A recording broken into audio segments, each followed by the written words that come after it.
அவங்க இங்கே இருந்து பார்த்தாலே ஞான திருஷ்டி எங்கே என்ன இருக்குன்னு கண்டுபிடிச்சிடுவாங்க அந்த அளவுக்கு. ஆனால் இப்போ வந்து நம்ம விஞ்ஞான அடிப்படையில் இந்த டெலஸ்கோப்பை பயன்படுத்தி தான் எல்லா கிரகங்களையும் கண்டுபிடிச்சிருக்கிறோம்.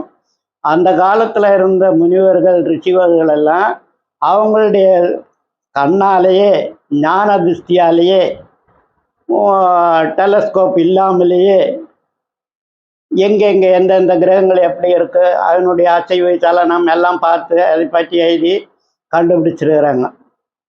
இதில் வந்து அவங்களுடைய அந்த காலத்து கண்டுபிடிப்புக்கும் இந்த காலத்து விஞ்ஞான கண்டுபிடிப்புக்கும் நோக்கங்கள் ரொம்ப வித்தியாசமாக இருக்குது. பூமியில் உள்ள உயிரினங்களுக்கு என்ன தாக்கத்தை உண்டு பண்ணியது, அதனால் இங்கே வாழக்கூடிய மனிதர்களுக்கும் உயிரினங்களுக்கும் என்ன மாற்றங்கள் வருகிறது, பூமியில் என்ன மாற்றம் வருகிறது, இப்படியெல்லாம் இந்த இங்கே வாழக்கூடிய உயிரினங்களுக்காக வேண்டிதான் அந்த காலத்தில் முனிவர்கள்லாம் ஆராய்ச்சி பண்ணாங்க. ஆனால் இப்போ வந்து சயின்டிஃபிக் பட்ட விஞ்ஞான ஆராய்ச்சின்றது அப்படி இல்லை. நம்ம எந்த கிரகத்தில் போனால் என்ன கிடைக்கும், அந்த கிரகத்துக்கும் இந்த மனிதனுக்கும் உள்ள உறவை அவங்க பார்க்கவே இல்லை. அவங்க விஞ்ஞான ரீதியாக எதுவுமே கண்டுக்கிடவே இல்லை.